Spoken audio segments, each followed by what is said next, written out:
President Trump again blasting the FBI's handling of the Hillary Clinton email investigation while appearing to reference a story from Real Clear Investigations reporting that federal investigators directly examined just over 3,000 of the 694,000 Clinton emails for classified information. The president tweeting, quote, "Big story out that the FBI ignored tens of thousands of crooked Hillary emails, many of which are really bad. Also gave false election info. I feel sure that we will soon be getting to the bottom of all this corruption. At some point, I may have to get involved." Let's bring in Brad Blakeman, former Deputy Assistant to President George W. Bush, and Dave Brown, Democratic strategist and former senior advisor and committee counsel to Washington Senator Patty Murray. Gentlemen, great to have you. Thanks for having us. President Trump keeps pushing Attorney General Jeff Sessions to probe Hillary Clinton and the Democrats. Considering the public nature of that criticism, Brad, are you surprised Sessions has not resigned? No, I think, if anything, he wants to be fired. And it's clear, senators have made it clear, that at this stage before the midterms, it's not a very good idea to let Sessions go, and would only get ourselves involved and give Democrats a great talking point for the fall, because it's up to the Senate to confirm the president's next choice. So it doesn't make political sense. The timing is bad. And Sessions right now, I think, is somebody who's probably on his way out, and that'll come after the midterms, probably by the end of the year. But the president, I don't think, has the leverage he thinks he does with regard to the FBI and the Justice Department, because you can't demand them to do something they just won't do. The only other thing to do would be to let people go. And the replacements, I don't think, are going to be any more favorable than what the president has now. Dave, should Attorney General Jeff Sessions resign in protest? And if he did, what would happen? Look, ultimately that's going to be a question for the Attorney General. I don't think he should resign in protest, because I actually think that he is doing what he's supposed to do as Attorney General, which is to maintain an independence of the Department of Justice from the White House, and rebuking and rejecting the president's attempts at political interference, not only with the business of the DOJ, but also with the FBI. And ultimately, let's be clear, I mean, all of this, why we're talking about this, is because the president wants to distract from the Mueller investigation. He feels the long arm of justice is inching closer to him. Two of his closest associates were indicted and then found guilty this week. And in fact, the president, as part of the Michael Cohen plea agreement, is all but in name an unindicted co-conspirator. So, no, I think Jeff Sessions should stay in office and do what he's supposed to do, which is to uphold the rule of law in the United States. Unindicted co-conspirator, Brad, you want to take aim at that? No, he is not. I think that's wishful thinking on the part of Democrats. The bottom line is the president, as of this date, there certainly is no collusion, which was the crux of the purpose of a special counsel, and any prosecutions, any guilty pleas that have been taken are personal to the people who are in trouble. It has nothing to do with the president. Now, guilt by association, David, is not a crime in America. Maybe you wish it to be, but that's not the state of affairs. Brett, I'm not currently. saying that. I'm not saying that guilt by association. I'm saying that part of the plea deal referred to a candidate number one, who's now the president of the United States, and that Michael Cohen was directed. But it doesn't mean the president did anything wrong. Directed to violate federal election law by that candidate. So look, the facts speak for themselves. And I think the broader point, of that. Brett, I think the broader point is that the Mueller investigation has to be allowed to continue, because really we're not going to know. We're not going to know what we don't know until Mueller publishes his report. All right, so we'll mark you guys down as agreeing to disagree on that issue. Is there a double standard, Brad, in terms of the president's frustration that an NSA leaker got at least 5 years in prison, and he's saying that Hillary Clinton did not get any punishment? Absolutely. There is a double standard, and I understand the president's frustration, and he's rightfully to be frustrated.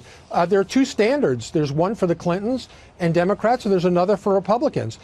If any other person had done what Hillary Clinton had done as a government employee, they would be in jail. There's no question about it. She got favorable treatment. The president is right to be frustrated. But at this point, there's very little the president can do.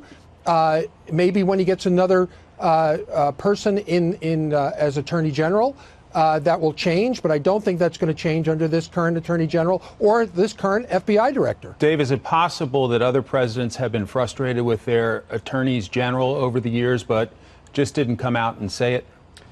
Michael, I think that's probably a certainty. But look, there's a really interesting historical analog to all of this, right? And that's the Saturday Night Massacre with President Nixon, when he ordered his attorney general to fire the special prosecutor in that case, Cox. The Attorney General refused. The Deputy Attorney General also refused. And then it fell to, at the time, the Solicitor General, and then, of course, Acting Attorney General Bork to fire Cox. And he carried out that order. And so, look, there is a historical context to all of this. And if anything, I think the Nixon case really illustrates in stark relief the danger of a White House trying to subvert the rule of law and trying to direct the Attorney General to do something that is so overtly political and improperly outside the scope of the president hasn't directed him to do anything. Well, not yet, but come on. I mean, Brad, you're sort of talking on both sides of this issue. He's essentially asking that Hillary Clinton be prosecuted, which is essentially a direction that a political enemy, a political opponent, be criminally prosecuted. No, I think that's a double standard, Brad. The president is speaking to the unfairness. He hasn't directed anybody to do anything. A lot of Americans believe that Hillary Clinton got away with many crimes. Do you think if he thought he could make that order to Jeff Sessions and Jeff Sessions would carry it out, do you think he'd order that? Look, if the president wanted to order it, he'd order it. He has not. All right, gentlemen, we'll let you take this fight to the green room. All right. Dave Brown, Brad Blakeman, thanks so much. Thank you. Joining me now, Seamus Bruner, who is Government Accountability Institute researcher and author of the book Compromised: How Money and Politics Drive FBI Corruption. I started reading this about 10 days ago, and it's stunning. And one of the more surprising revelations is how Comey and Mueller appear to have leveraged their relationship to get rich.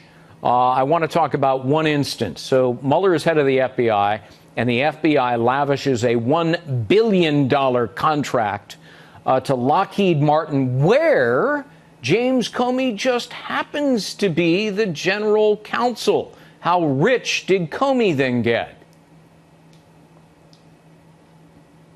Well, that's right, Greg. He made $6.1 million in the year after that contract was awarded. And that's what, like a 4,000% increase in his compensation? That's exactly right, Greg. We're talking about the revolving door. It's a familiar story. Most Americans have heard of it. It's turning your public service into self-service. So here are the facts with James Comey. In 2005, he was worth just $206,000, modest income, modest net worth. He had a mortgage. Well, he goes to Lockheed Martin in 2005 as general counsel and also senior vice president. And by 2009, he's raked in millions of dollars, $6.1 million in that year alone. And just like you said, it's over 4,000% net worth increase. It's actually 4,250% using the most conservative estimates.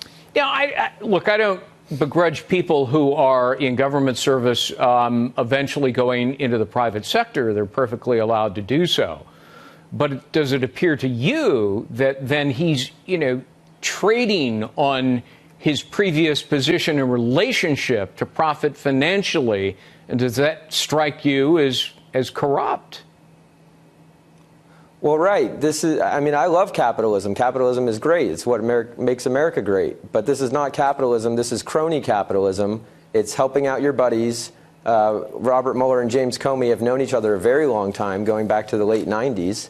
So, a man like James Comey, he'd never run the general counsel's office of a corporation like Lockheed Martin. Right. And by the way, Lockheed Martin is the number one contractor in America. So Lockheed is saying to themselves, if we hire James Comey, we might just, get billions of dollars in government contracts because, Comey knows all the players, especially Bob Mueller. I mean, let me play devil's advocate for just a second. Would it even be possible or conceivable for Mueller to say, oh, gee, I didn't know anything about that $1 billion that went to my pal's company? No, Robert Mueller, as FBI director, would absolutely have to sign off on a $1 billion contract award. And also, there are multiple contracts that go to Lockheed Martin while James Comey is the general counsel from Robert Mueller's FBI. And Robert Mueller announces them and celebrates the fact that Lockheed Martin won the award.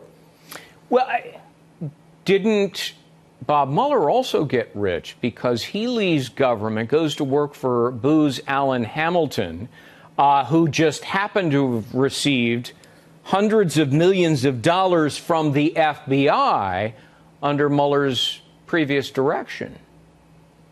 Exactly right, Greg. And Booz Allen wasn't the only client Robert Mueller served. There were others as well, but no, you have it exactly right. Multiple clients that Robert Mueller worked with at the FBI. He then went on into the private sector. He and Comey kind of work as this tag team. Comey tags in, Mueller tags out. In 2013, Robert Mueller goes and sets up Robert Mueller and Associates, a consulting firm, and then also takes on clients through the firm WilmerHale, who, by the way, several attorneys from WilmerHale join Robert Mueller on his special counsel, Clinton-connected attorneys, no less. So, right, he does the same thing. It's the revolving door. It's cashing in on public service, and it's outrageous. So there is, bottom line, a revolving door between government service and big business. And when you go circling around that revolving door, you're getting wealthy off of it, and that's taxpayer money, right? That's right. And one thing I want to make clear is the revolving door, most people have come to accept it. It happens in the Defense Department, it happens in the Department of Energy. Honestly, we'd like experts from the government working at the contractors, contracting with the government. But this is the Department of Justice and the FBI. This is the top law enforcement agency in the country. These people throw men and women in jail. Martha Stewart, for example, is someone that Comey and Mueller tag teamed to throw in jail. So when justice becomes compromised by conflicts of interest and money, we have a serious problem. Seamus Bruner, the book is Compromised. Really amazing work. Thank you for being with us to share the stories.